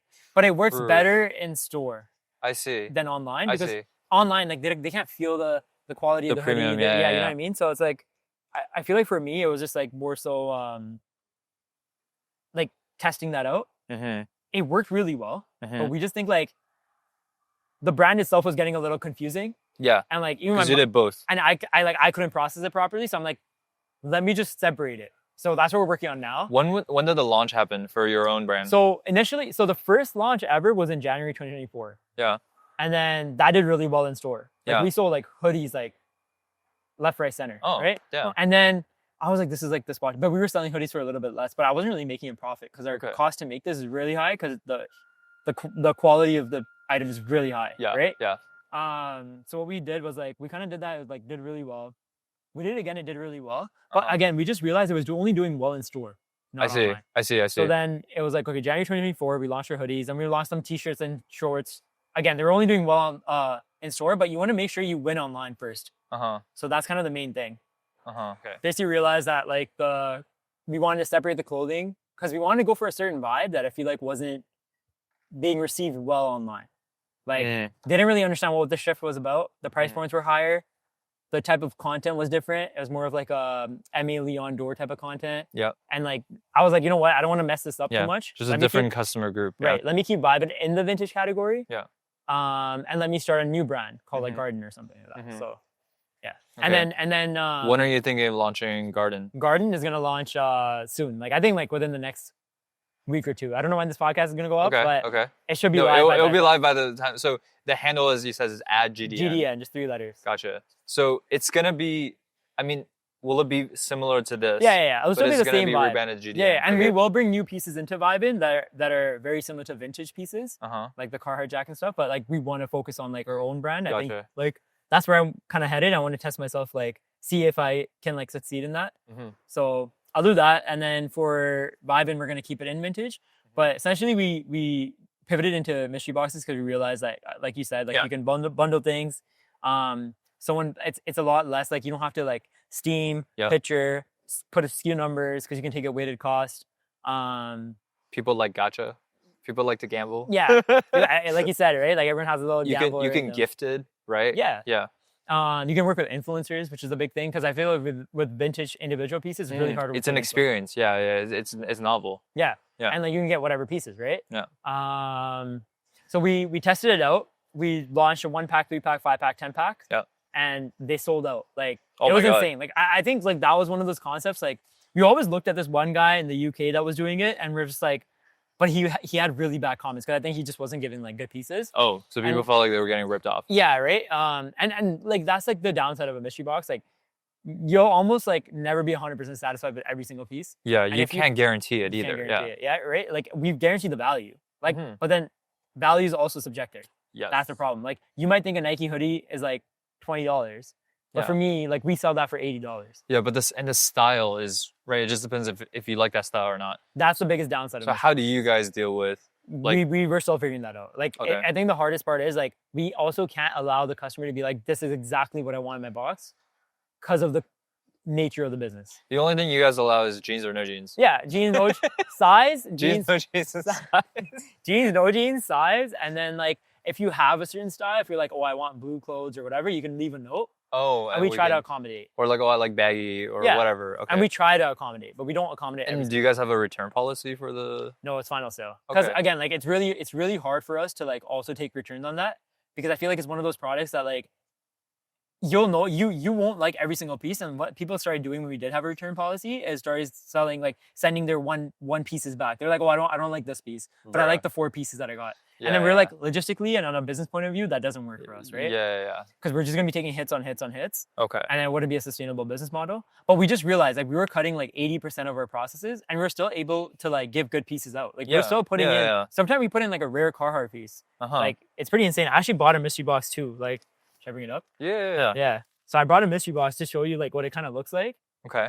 And like, so this is a what, a 5-piece, a 10-piece? This is a 5-piece. A 5-piece box. This is actually going to a customer. How much is this? This is 175 for one. Okay. And you get 5 pieces. And then as you 175 for 5 pieces? Yeah. Wait, that's a crazy deal. That's a crazy, and shipping. Normally, I feel like 175. I'm buying single pieces. I would get like maybe 3. Or maybe 2 even. 2 to 3, yeah. Yeah. But we can't open it, right? Because it's going to customer. No, we can open this. But you said it's going to a customer. No, but we can open it. I brought it to that. We can open it and show it, and then I'll kind of show you. All right. You wanna like? Oh, you can even open it. Okay. I need a sharper key out of this. Let's do this one. Okay, so this is 175 for 3 pieces. For 5 pieces. For 5 pieces. Yeah, and shipping's free, right? Dude, this is good value, no? That's a good value. And then like also if you buy more pieces, it's like if you buy 2 boxes, it's 10% off the total. 3 I guess boxes, you just have to retape this. Yeah, that's fine. Yeah, that's what I meant. Like that's why I taped it like that. So these pieces we can also use a different box. It's not like it's finalized in this box. So okay. Yeah, sorry. That's all good.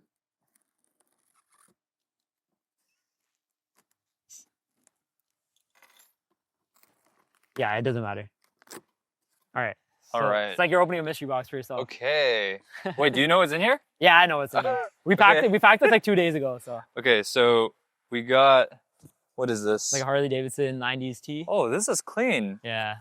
This is a cafe. Wait, this is clean. Yeah, so we got that. And then. What is this? This like Atlanta 1996 Olympics. Wait, can you hold the box? Yeah, hold it. It's Atlanta 1996 little sweater. Mm-hmm. Oh my God, Patagonia. What the? Yeah, like a cinchilla, bro. So for us, like again, like some people don't wear this. They're just like, oh yeah, I don't like it. I don't like Patagonia. Even this, right? It's a very specific like style. Nice. It's like a real tree, like because this is in right now. And then let's see, the final and then, piece. Like a Michigan. This is the ultra rare.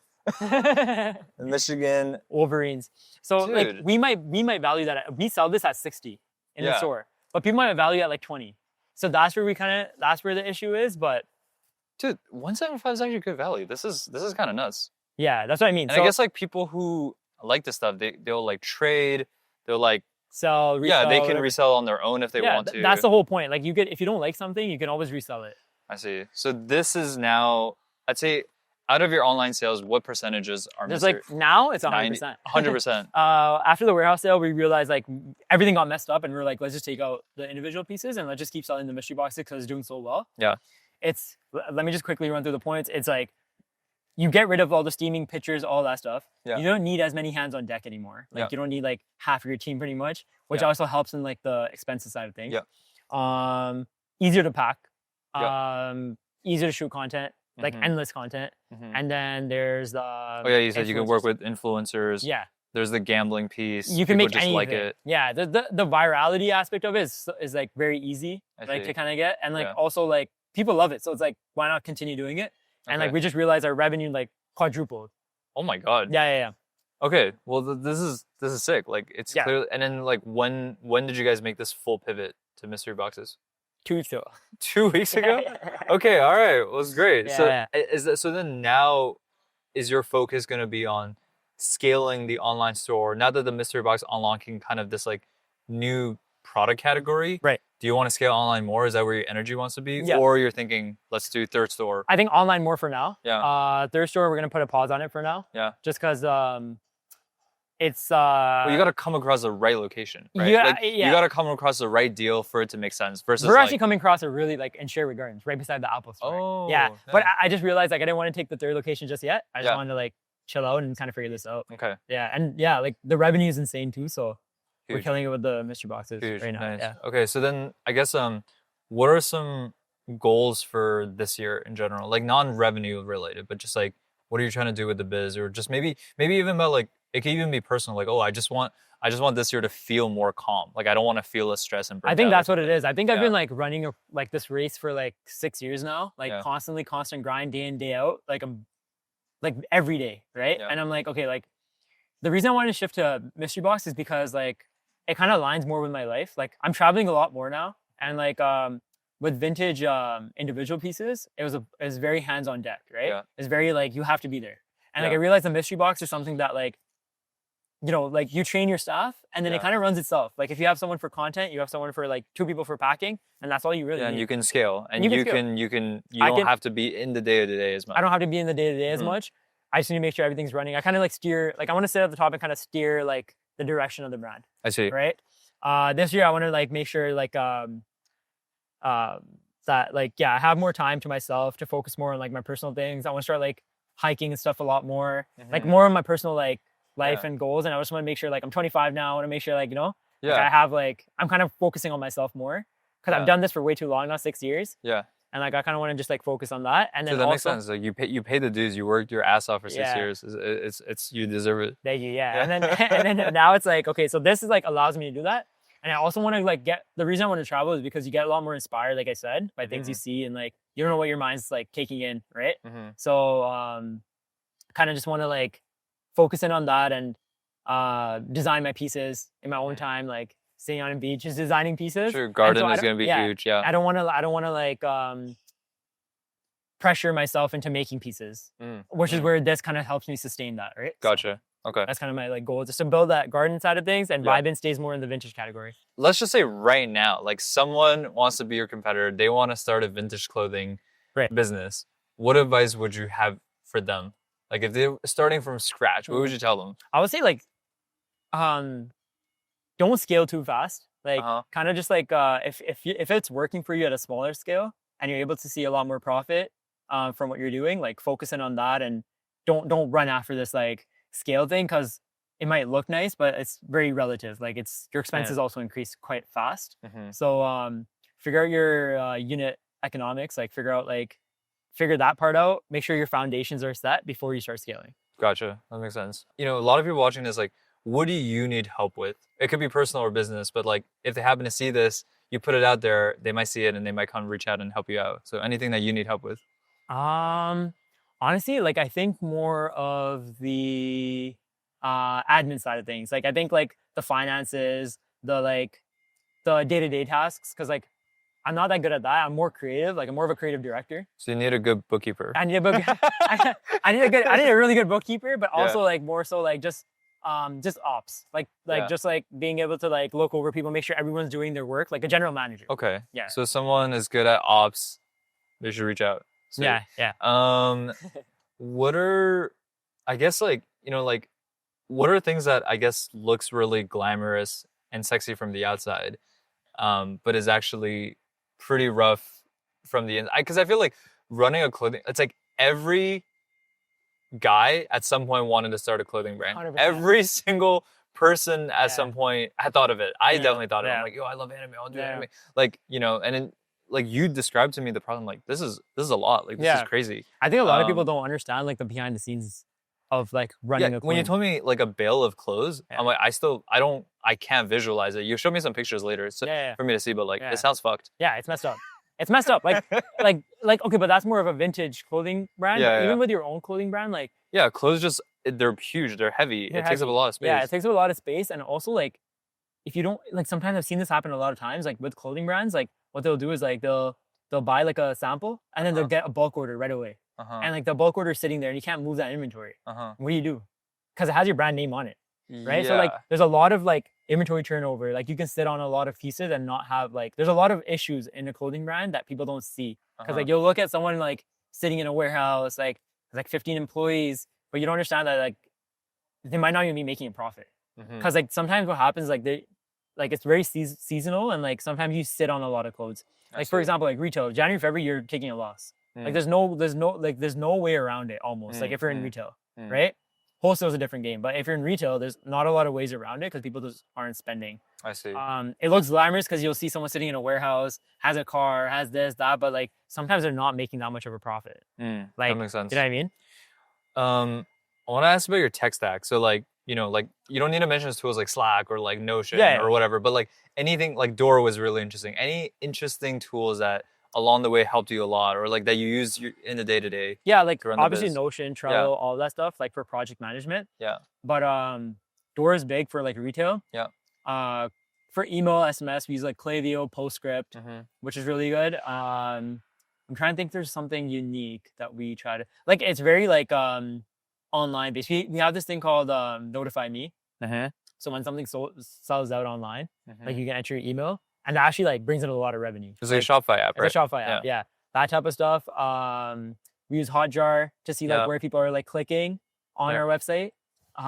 Because like I think like little things people like overlook, like where your button is placed, the color of your button, like little things like that can. Oh yeah, we'll go through that in a bit. Yeah, we could change like the conversion rate completely. Yeah. But yeah. And then another one that we use for mystery boxes is tiered discount. So the more you buy, the more you save. And we've seen that work. So that's also a Shopify app. That's it's also a Shopify. Tiered discount. Yeah. Okay. Nice. What's a quote or just a piece of advice that you feel like really just that you live by or really resonated with you along this journey? I think like there's been a lot of times where I wanted to quit. And like a lot of times where I was just like, this is too much. I'll just work. Like I look around and my friends are like working a job. Yeah. But I just realized like there was this quote that I listened to this. He's an investor from California, I think. His name's Naval. And he said this one thing in his podcast where he was like, everyone has two lives. And the second one starts when you realize you only have one, basically. So like I think like it's kind of like, you know, like when you're on your deathbed, like what type of story would you tell someone, right? Like that you just worked, which is also okay. But like for me, I was like, every time I wanted to quit, I was like, no, like this could turn into something big, and like down the line, this could be a sick story to tell someone, you know? Yeah. So I realized it's like you have one life, like you don't have a lot of time here, so like you might as well make the most out of it. So yeah. All right, let's start with the website. Okay, so we get to the site. You've been selected for mystery box, mystery discount. Okay, let's do it. I'm assuming you tested a bunch of these email opt-ins. This seems to work the best, I guess. I actually have someone for this. He's actually in UBC Sauder right now. So he's in that like program, and he works for all the emails and SMS. Nice. So he designed this. Like we came up with this idea. This is solid. Oh, guaranteed 10%. We get mystery. Okay, and you get SMS. 2-step. Okay, so the header photo is already the mystery boxes. You guys are really just curated mystery boxes. Like the whole brand identity is around it now. Yeah. We're just gonna change it to this now. These photos are really good, by the way. I think like 5-pack streetwear, like it just looks really, really solid. It's easy to tell what I'm getting into, right? Yeah. I'll just go into one of the product pages. Do a lot of people use like do payment plans? Yeah, they actually do. So it's pretty. I should have mentioned this before, but Sezzle has been one of our like. We've been partnered with them since 2021. I haven't heard of Sezzle. Yeah, like, I feel like Afterpay. It's that firm, and like there's a few of them. Like what is it? Yeah, there's a few of them, but Sezzle's like we partnered with them like 2021, and it's been amazing because like we have other boxes as well. Those are like $750, and a lot of people like want to Sezzle. Yeah, $750 steep. Yeah. Okay. Men, women's, got sizes, jeans, waist size, and then 1, boom. 2, 3. There you go. So with 3, I'm getting 446. It's not really telling me like the exact like percentage I'm getting. Is that like by design? We purposely do that. Yeah, that's by design. So like for example, like a 10% psychologically to you might not feel like a lot, but when you look at the cut, like the compared at price, right? Yeah. So this is $35 off, and then this is like $50 off. Yeah, right? A little bit over. Yeah. So this is technically like 10% off. Yeah, technically. But $50 sounds like a lot. Exactly. I see. It's more psychological. We tested both out, and this one seems to do the best. Interesting. I like how simple the description is. It's really straightforward. The bolding makes it really easy to read. I feel like if you didn't bold it, it's just harder to read this whole paragraph. Yeah. I think it's really cool. You got some testimonials. Yeah. We're still working on a new website, by the way. This is just like the best we could do with this. Yeah. But we want to put way more testimonials, more brand, like a brand ribbon sort of. Nice. So you got the mystery boxes, and then you got, right now you have the Vibn collection here as well. Yeah, because we're just running through these until like Garden starts up. Garden launches and you're going to migrate. Exactly. These pieces this is really clean. The knit jersey. We actually brought some, but I'll just show you real quick in a bit. But yeah, this piece is pretty unique because you got that like quarter zip sort of vibe, but it's like oversized. It's really clean. It's from like inspired by Europe. Nice. So all this stuff is kind of our pieces. Wow, you guys have a big collection.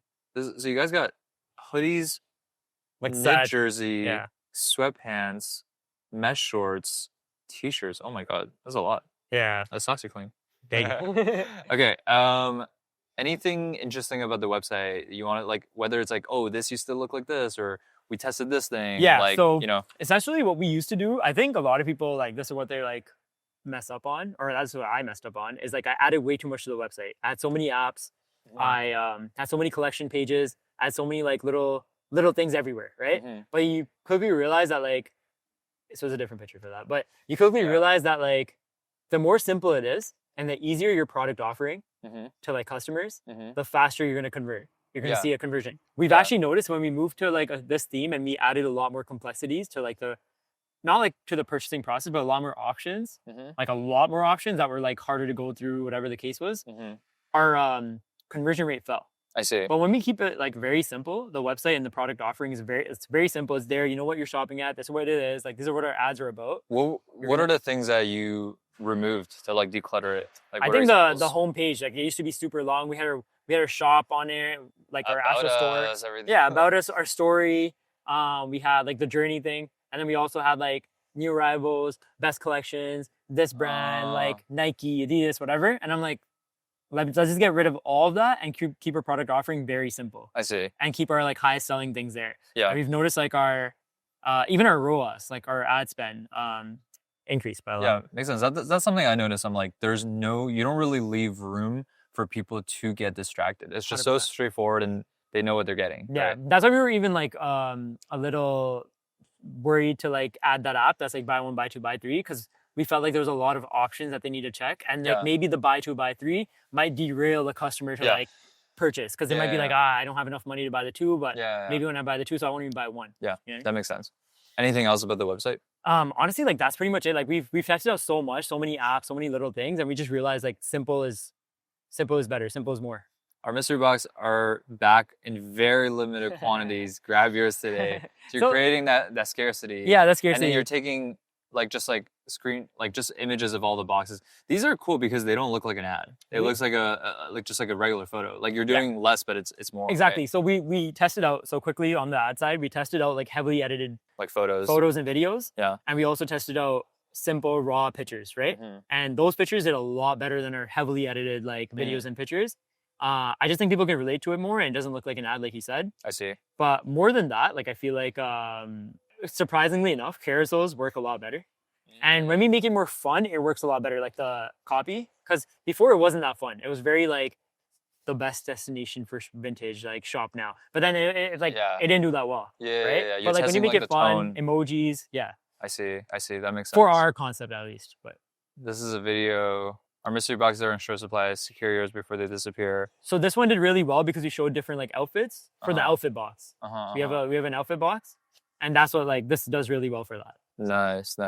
This was just like one we're testing out right now just to see, and we just showed like a lot of different types of like t-shirts you can get. Nice. It's just like nicely edited. It happens fast. Yeah, that's quick solid. Cuts, not too long. You don't want to go over that 15. If you go over 15 seconds, usually like it doesn't do too well. So this is a clean transition. So it's a box and then there's like an X-ray vision. Yeah, because we wanted to make it more fun, right? Yeah. Nice. This is cool. And these are all our old ads, but you'll see like it's like. Yeah, because I see now everything is about so you're showing you guys are making the box. Yeah. You see how like clean it was, like how we like did the pilling remover on it. Gotcha. We like folded it just to show people that it's still premium. Yeah, this is the box. Just bought one of our brand new 3-pack. We saw like Kanye bought a brand new 3-pack, and then we saw like people go crazy over that. Yeah, but essentially, I like this POV. It's cool. Yeah, I like it. It's like it doesn't feel like an ad when you start because it's just this POV. Exactly. But you guys do shoes? Yeah, we have a streetwear box too. So we sell like shoes. We work with someone to supply our shoes. So we sell like, it's like $350, and you get like $250 to $300 pair of shoes, and then vintage with it. That's fire. Yeah. Okay, I guess I'm in just Facebook ads library, so it doesn't show everything. I'm sure there's more. We run ads on Snapchat as well. Oh. And TikTok. Okay, so how is Snapchat going? I think it's better than Meta. Interesting. For our concept. Because I think that's where like everyone is, right? Like people are there swiping through people's stories. And then like, are you spending more ad dollars on Snapchat right now than Meta? No, we're spending like about like I could just say it. It's like 10K on Snap, and then like 20K right now as we're scaling on Meta. Dude, that's crazy. Okay, And interesting. You've seen like a massive improvement. I don't even know how to get to the Snapchat ads library. I'm not even gonna bother. But you guys are running the same creatives, I'm assuming. Yeah, it's the same creatives. It's more of the videos, obviously, like no pictures. But okay, yeah, they're killing it. Maybe I'm sleeping on Snapchat. I think for like a younger audience. Yeah. Okay, but I mean, your audience is Gen Z and millennials, right? It's for mystery boxes, we've seen mostly 18 to 23. 24. I see. Yeah. Okay, and then TikTok also does pretty solid for you guys. TikTok's hit or miss, I think. I think it's very seasonal for us. It is, like, yeah. It's very and seasonal. The creative kind of, I guess like, if they work, they also stop working really fast. It's not as sustainable. It's not sustainable. It feels like Meta back in the day. Yeah. Kind of how it was. Yeah, Meta's very consistent, which is why I like it. Yeah. But Snapchat is like, you can hit big on Snapchat. I think it's a sleeper. A lot of people like sleep on it. So this is your warehouse sale. Was this just a video promoting that? No, this is a video, like a recap. Oh, We had a video promoting it. It's a little bit. So this is the warehouse. Oh my God, it looks great. Yeah, thank you. Dude, the lighting is so nice. And it's just like, it's super clean. Yeah. We just have like a very clean layout. Very simple. So the warehouse sale, are you guys going to do that every year? Is this a new thing? We're going to do like a couple times a year. So like basically what happens is like, there's some things that just don't make our cut in quality, but they're still really good pieces. So for example, if a Carhartt jacket. You don't want to put it in the box. You don't want to ship it to the store. So it's a warehouse sale. Exactly. Okay. What's the discount on warehouse sale? $20 everything. Oh. Because for us, it's like we turn that inventory over. So we get the cash flow. And this was insane. It was like a really cold day. And we had like the line wrapped around the warehouse, like the building. Oh my God. Yeah. $20, everything is crazy. Yeah, and then you guys are probably going to do what, like 2 to 3 of these a year? Yeah, we're thinking about doing another one like April, and then another one like end of summer. That's insane. Okay, so this is, you guys posted about your own brand. Yeah, this is when we were testing it all out. I think the photography is really clean. Thank you. I think it's a lot of fun, like just sourcing models, thinking about what your look is. Like, I'm sure that's just a really fun process. It's a super fun process, especially when someone buys like the Vibn pieces. I think that like feeling is like. Yeah, you're chasing like that next, I feel like as a founder, you chase that next dopamine rush, right? Because like now like opening the third store might not as hit as hard, but then this just, you know what I mean? Like the impact dollar-wise is not as big for this, but it feels more fun. It feels more fun. Like if like for garden, if we're able to grow it to this point while doing what I want to do, like this type of shoots, it's just like, there's no feeling better than that. Yeah, for sure. Dude, this is great. Nice, this is solid. I'm assuming you have someone dedicated on your team for content, or you do some of this yourself. Yeah. No, we have someone dedicated on content. Nice. Yeah, that's solid. Yeah, because I feel like the vibes is it's like very consistent branding. Yeah. It's very, very clean. I'm assuming you guys post the same stuff on TikTok. Yeah. So TikTok, we're actually like not doing too well right now. I think we're shadow banned or something like that. But I think what it is like your aesthetic is more IG. It's more IG, right? Yeah. Like I think the TikTok aesthetic, I'm not too familiar, but I feel like it just looks a little different. Yeah. It just feels a little different. Yeah. Is this a... So this is before we went into like the whole aesthetic thing. We were just posting whatever. But this is our like our hoodies and sweatpants and stuff that we were just like talking to people in Upper Canada Mall about. I see. I'm going to see if I can find that viral video you were talking about. I think we took it off our IG now. Wait, why is that? Basically, someone had access to our TikTok and just deleted it. Oh my God. Yeah, I don't think it's here anymore. It's not on the TikTok anymore either. Wait, scroll down. It might be that bottom 600K? one. Yeah, that's the one. So like, I don't know. It's like muted, but this is the first one in 2021. Oh my God. Like that's my brother like recording, and I'm just like lifting up. So. Oh, this is the origin of the mystery box. And we're like packed with vintage heat. Damn, this is solid, dude.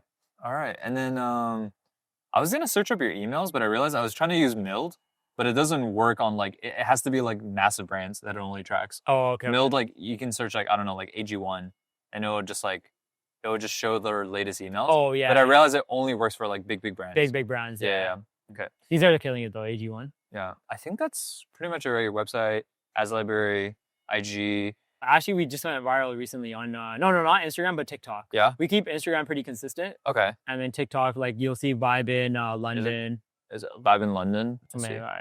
So you'll see like that was the one. But it's more like fun because we're catering to that crowd, but that's not really our aesthetic. But like it's good for the store. Yeah. So you guys made the skit. Yeah.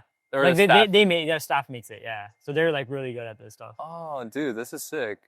Yeah, because I feel like then you build that community in London, and then people want to. People come in, they're like, "Oh, we saw you on TikTok." Yeah, you know? yeah. And then they're like, "Oh, this store is like fun," and it's Yeah. yo, the store. I love the art, everything. You guys decked this out. Yeah, we did. Yeah, that's what I mean. Like, I feel like I had the creative freedom to do whatever I wanted. So then I did it really well in that sense. Yeah, this store looks really clean. Yeah, I think we have a video on Instagram. You guys have another one for, I guess, New Market? Yeah. Nice. And then so Instagram, this doesn't exist. This is just a TikTok This is thing. TikTok, yeah. Gotcha. Yeah, I can see. Yeah. It looks similar, but definitely the London one looks way better. Yeah, you know what I mean? Yeah. I feel like the floor, everything. It just like all the subtle details. Yeah. Nice. But if we have a video on Vibn for our opening, I think it might even be on my personal, but I did a collab post with Vibn, so it's gonna be here somewhere. Scroll down. Wasn't too long. Yeah, you guys post a lot, so it's hard to. Yeah, I know. Is it this one? No, $100 spend. No. No, it's not this slow. Keep going up. Keep going up. Is it this one? No. Keep going up. It might. No, keep going up. You know what it is? I'm on posts and not reels right now, actually. That's why it might not show up. I'm now on my reels. Oh, right there. This one? Yeah. So this is like our opening. Do you see how like our fixtures, like all the little things? Yeah. Dang. Do you know, I forgot what his store, Andy, who owns Plus? Yep. Yeah.